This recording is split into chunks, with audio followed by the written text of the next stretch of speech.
Hey, everybody, welcome to Christmas Culture Club. And guess what? Unfortunately, it's our last episode for the season. Yep. This is it. I think what? We have put out 11, 10, 11, 12 episodes? 15. 15. Oh my This is 15.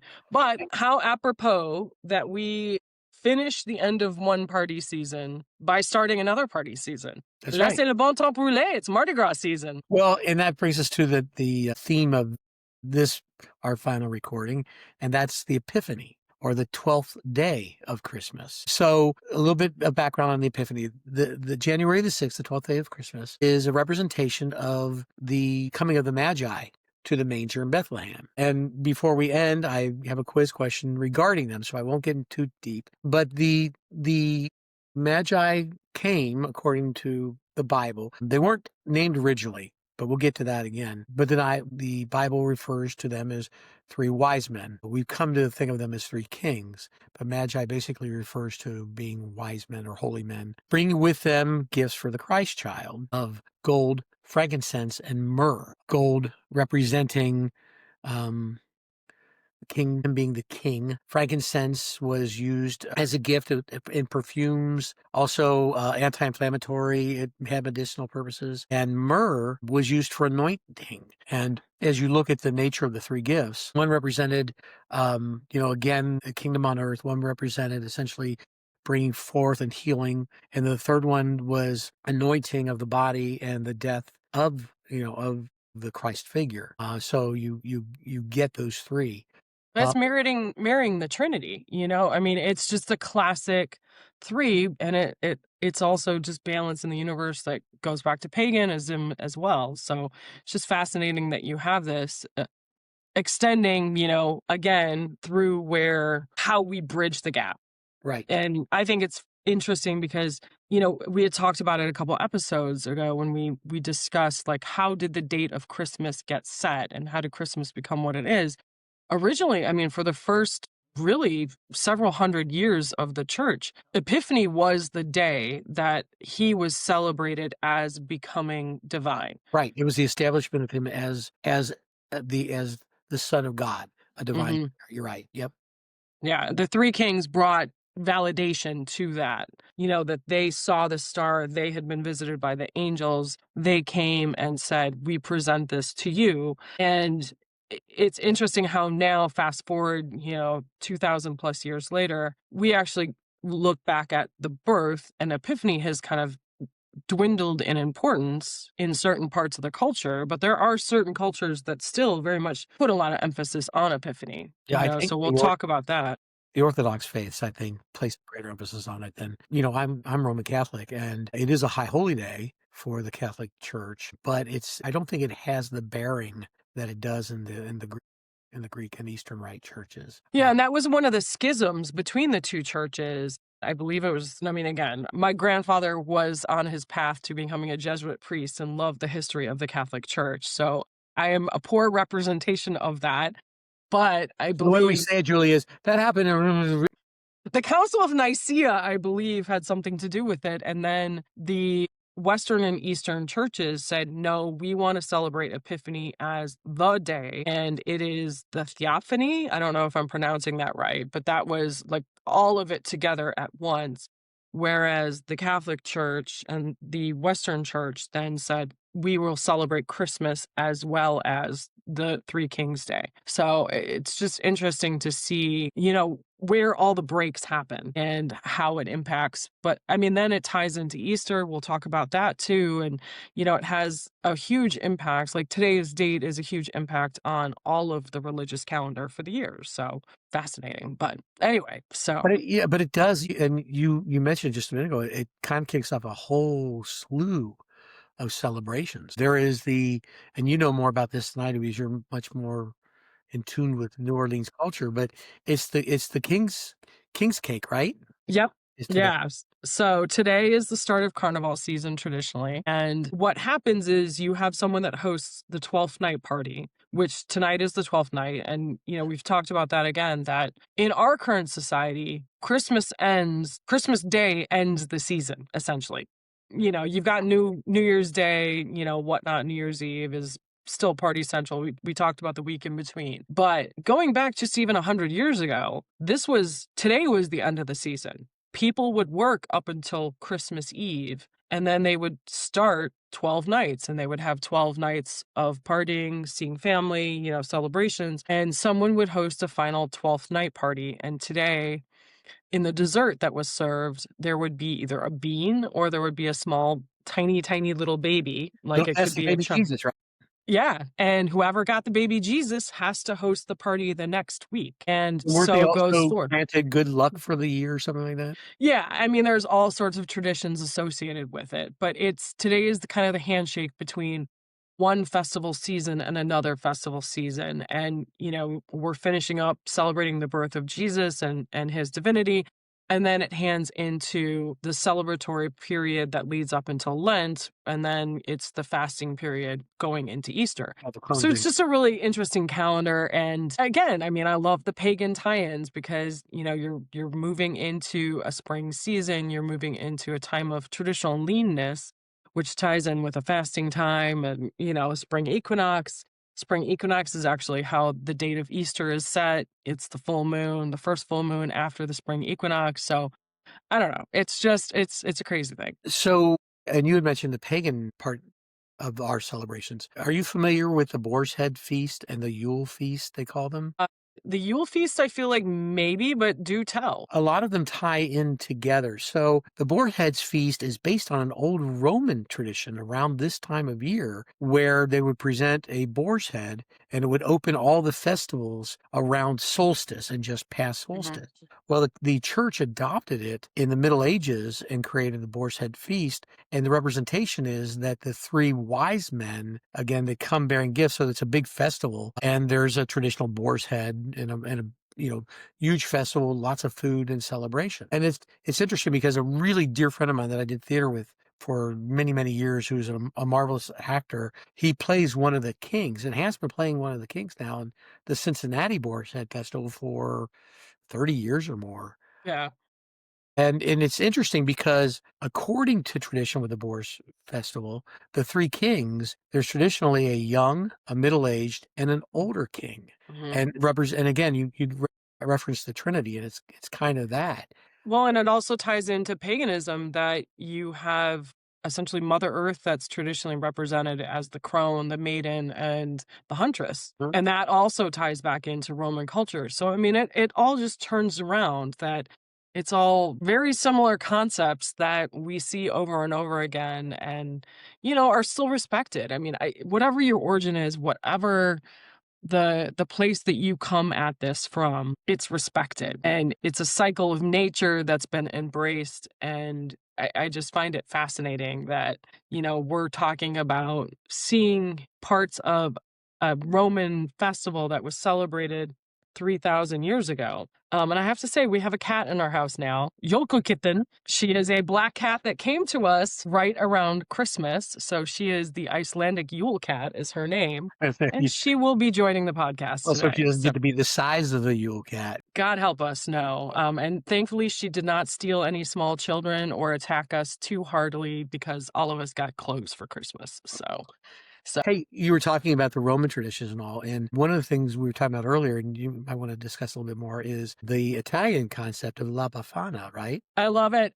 It was fascinating. I was actually watching one of the La Befana basically reenactments, I guess. I don't know what exactly to call it. They dropped the witch from the top of the tallest towers in both Rome and Florence. Generally, every town has it. Similar concept to the Yule Cat, to Krampus, everything else, but in Italy they celebrate La Befana, or the witch, and she is again a old woman. She's not necessarily a bad witch, but she will chastise children that have been bad over the holiday season, and you leave your shoes out and you get coal if you're bad, and you get fruit or other small gifts if you're good. And in Italian culture, I mean, this is a pretty big day. It's actually a very, very large celebration, and I think it's just a very quintessentially Italian celebration. But Right. I was watching in Florence today, it was actually snowing. Europe is having this huge snowstorm. And so they flew the poor witch in through a snowstorm, which is very not Italian. Very, very not Italian. So It was pretty cool to watch, but again, I mean, you have anything in Spanish-speaking South America, you have Dios de los Reyes Magos, sorry, I just butchered that, but the Three Kings Day, and that's, Mhm. again, a day of celebration, children get small gifts. You know, it's not quite as large as the Christmas celebration, but still, it does trigger something in in their culture. So it's kind of fun to see just the different ways that everybody celebrates and, you know, that this day lives on. And American culture, it's really mostly absent. I mean, I feel like you know, either you're celebrating New Orleans culture and this is a big day for you that, you know, Mardi Gras season starts. For me personally, it is my Nani's birthday. My beloved Nani Oh, was born this day. So it's always for me, traditionally, the Christmas tree never comes down until after Epiphany. It's a celebration of her birthday, it's in honor of her, so but, you know, it's just another day. It's usually grumpy time. Everybody had to go back to work. People are right? unhappy. Oy. It's a rough reentry back into the real world for Uh-huh. most of us. I spent my first day back teaching kindergartners and first graders. Man, I was beat up. Yeah, I that does not sound like a fun time. And were they So, coming down off a sugar high? well, we didn't do so this year because of travel, and we were talking in the last episode, Shannon and I both got really bad colds, so we didn't do much baking, and I think this is the first Christmas in years that I didn't gain 4, 5, 6, 7 pounds. I stayed steady. I So, haven't been on the scale yet. I'm a little scared between my gimpy knee and the amount of Christmas cookies that were either eaten or baked. I'm a little concerned. well, and like you just said a few minutes ago, now we're getting into Mardi Gras season. Laissez le bon temps rouler. Yeah, right, exactly. I Let the couldn't good have said it times better roll. myself. Now, I don't know what it is. I've always grammed onto the Mardi Gras season and just it being a different way of celebrating. You know, it's something I've Mhm. always enjoyed. And it tying into, again, my grandmother's birthday was one of those things that, you know, I had the luck to be in New Orleans a couple years ago on today when you have one of the first parades kicking off. And I don't know, it's just a fun way to celebrate a time where it's dark, it's dreary out. You know, there's a lot of different cultures. I mean, you look at like Edinburgh and Scotland, I mean, even Iceland, you know, going back to Iceland, they have a celebration today where they do another round of bonfires and fireworks. All these countries that are in the dark, they wanna light up the dark. They wanna make people laugh. You know, you're gonna have busking festivals, you're gonna have comedy festivals. It's that time of year. You know, I was actually looking at a travel site today that was talking about, look for a restaurant week in any city that you go to, and it's gonna be the lowest time of the cheapest time of the year to travel there because it's low volume, but Sure. it's frequently a great time to go because you're seeing locals come out, you're seeing deals, you're not seeing a city flooded with tourists. And it just made perfect sense, you know, that how do you take a season that can be dark and dreary and light it up? And in New Orleans, they found a way. In Iceland, they find a way. In Scotland, they find a way. Well, and it's such a great celebration of life prior to the beginning, the 40 days of Lent, which is the time where in the Christian culture is a time of preparation, for the renewal, for the celebration of Christ's death and resurrection. And so you kick it off with the celebration of his birth and the establishment of the divinity. And then you move forward to that until we have to begin to prepare, for renewal. Mhm. And I think it's one of the things, I mean, I remember as a kid a couple times my parents, celebrating Mardi Gras. But I think you're right. I mean, it's not such a big part, especially for us Northerners. Mhm. I'd like to celebrate it more. I think it'd be a lot more fun.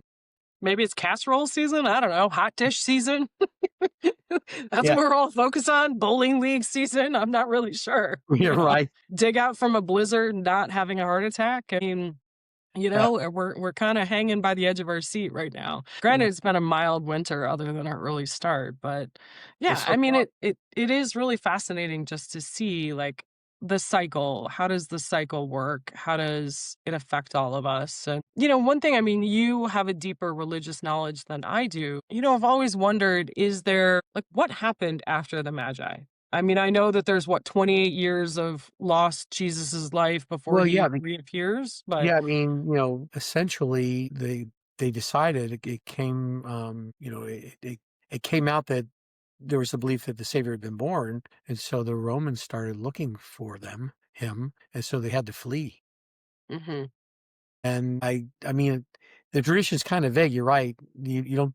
There's a lot of non non-right thought about him growing up and Mhm. where he grew up and fleeing to Egypt and then coming back and all that. But it's not canonized within the church. Mhm. Um, So, but I mean that you do know that they fled because essentially they were going to find the Christ child and kill them. I mean, Mhm. there were in that time. I mean, you keep hearing about all the would-be messiahs, that came up. So there was always, the persecution and the search, and you know, because of course, they'll give a rallying call um, to against the Romans, and they didn't want that to happen. Yeah. But I think for us, you're right. You basically, you have the fleeing of the Holy Family, and then the next thing you hear is Christ is coming back out, and he gets baptized. Epiphany is also representative of what's supposed to be the day of Christ's baptism by Oh, John. interesting. I didn't realize that part. Yeah, so that's also a celebration of that, Mhm. and then the 3 years of his preaching before he was put to death. Yeah. Mhm. So it is a day. Certainly, it's a big day for cause of celebration. Mhm. Yeah, I mean, it's just always curious, in our annual calendar, we do go from the Christmas season to, if Epiphany and Carnival, and I mean, Carnival is celebrated in many, many countries around the world. Mhm. So, I mean, that's a traditional cycle that you look at in Italy, you look at in Brazil, you look at in Trinidad, like all these places. So it's not endemic to only New Orleans and Louisiana, or Louisiana and Alabama, however you want to look at it. But it's just curious because you have this transition, these two party seasons back to back. And I wasn't sure if there was a tie-in to their religious calendar or the religious, like, is it a reflection of the progression of Jesus's life that it's also like moves into a time of peace, but we don't know anything about that time period other than them fleeing. So it's just kind of nature of our calendar, and really the coming of spring, I think, is what sets a lot of the, feasting and celebratory aspect. Yeah, I think a big part of it too is if you are a strict Christian, especially in the Roman Catholic Church, if you really are, a true follower, coming Ash Wednesday, it's a very quiet, introspective. The partying's over for 40 days, right? I mean, it is preparation. So I think there's that part of it, like, all right, let's get this over with. Let's have some fun before we can't But anymore. you also have the flip side that there are certain religions that do a fast before, like, Advent, that it is not quite as clamped down of a fast, but you have that preparation going into the Christmas season. And again, like that going into actual Christmas itself. So it's just curious how you have so many different places that celebrate in so many different ways. We all are moving along the same calendar, but I have Greek family, and I mean, tonight is their night. This is their big celebration. This is, always when they're, having their big family gatherings. And they always sound like such joyous occasions. And it's, I don't know, almost more, I don't want to say irreverent, but it's a little bit more celebratory than I feel like some of our celebrations. It's more of a big party Right. than maybe we have. I think next year for the Epiphany episode, we should do Epiphany around the world, That's a good idea.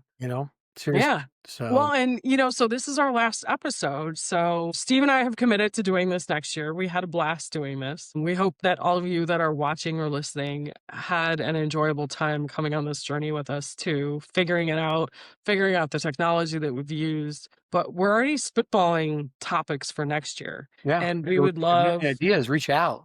Yeah, absolutely. We need help filling the calendar. I don't Mhm. know. Are we going to do Christmas in July, Steve? Are we going to show up, on a beach? Well, so for those of you who aren't privy to the making of the sausage, we have decided we got a little bit late start this year, but we still 15 episodes. I didn't count. So the goal is to, I'm sure, do at least that many. Knowing Julie, the goal is probably to do twice that many for next year.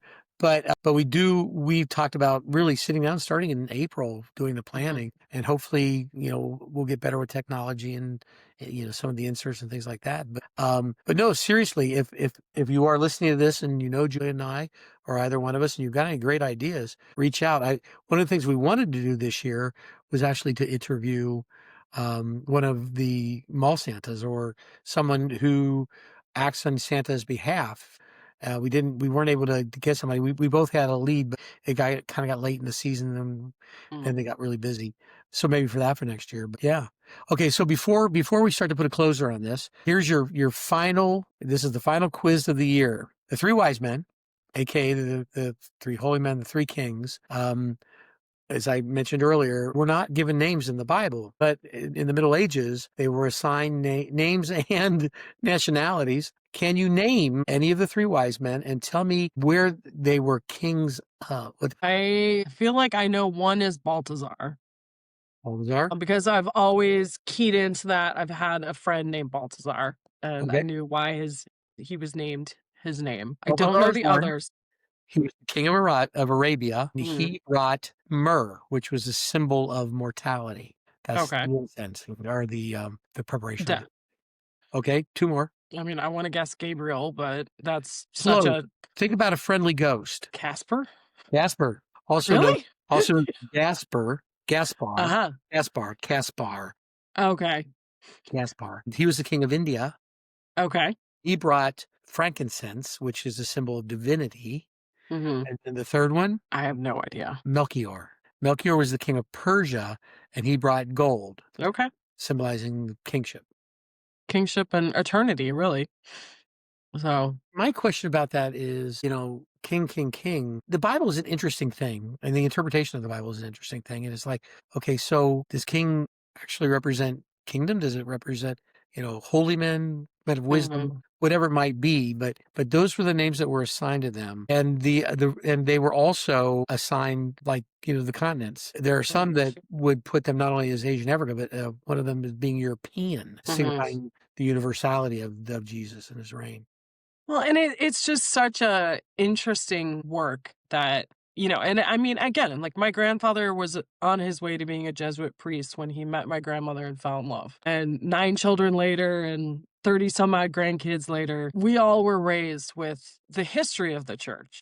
Mhm. And, my grandfather, I think, raised us with a healthy dose of respect for the church, but also curiosity for the history. And it's been fun researching this because you see all of the different inputs that came into something that for us it feels like our Christmas traditions go back hundreds and hundreds of years and they're always the same. And I mean, truly, each generation puts a huge stamp on it. The way that we celebrate is completely different from our great grandma or our grandparents, truly. I mean, it goes back just that far. I always wondered over the fact that my grandmother had experienced gas lamps and horses and carriages and then live to see, you know, modern internet and TVs and cell phones and computers and, LED lights. So just the span of her years and the difference of how she celebrated, but looking at just the religious history and who decided that they had the wherewithal to add names to, the three magi,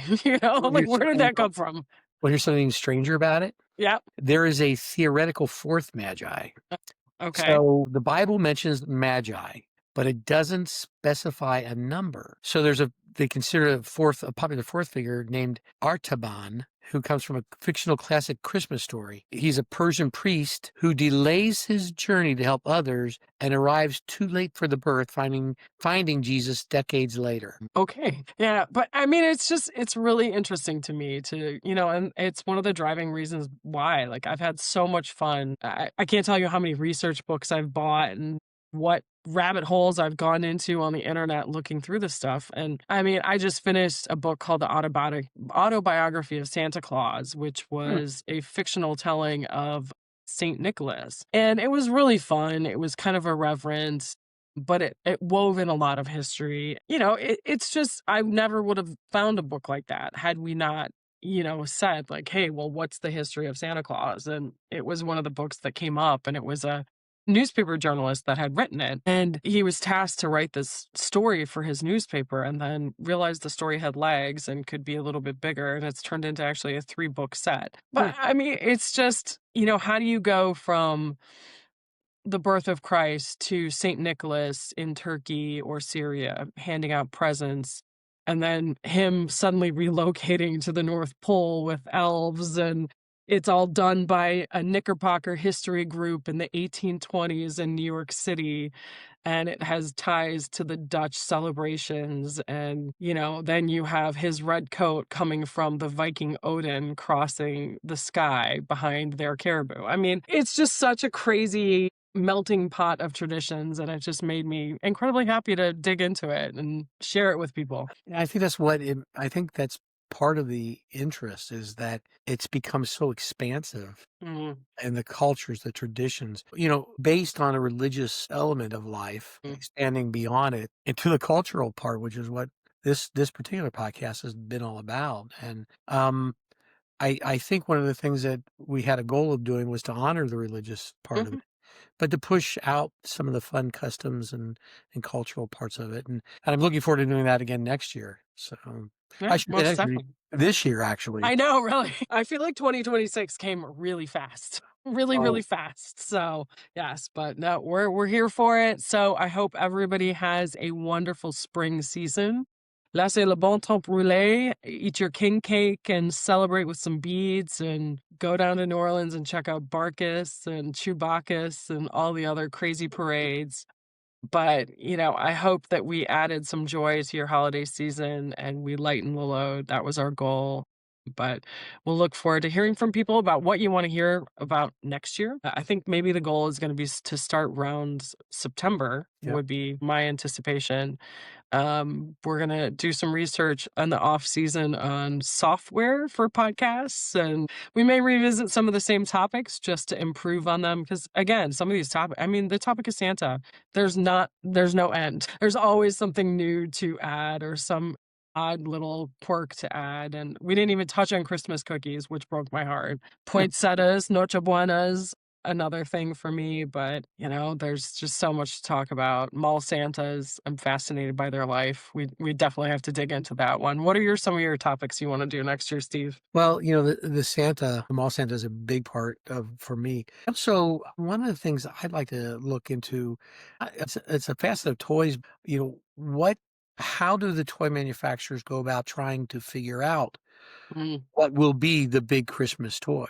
mhm, One of the things I did yesterday and today in the different classrooms where I teach was to ask the kids what their favorite presents were, and it was, I mean, there's always the electronics, there's the iPads and the games and the play game playing systems and all, but a lot of the kids, were very specific about toys. I was amazed that 30 years or 40 years later since its invention, slime. If you remember slime, oh god, it's my a niece huge my toy. niece is still into slime. It's been Yeah. 5 years. So those are, that sort of thing I'm looking forward to. I want to find out on the food side because we like doing the food Mhm, side. We talked a bit about Christmas dishes, but I'd like to do a little bit of a deeper dive into what are the favorite cultural dishes that are mhm, served for Christmas Eve or Christmas Day, how they evolved. mhm. Aspects of that.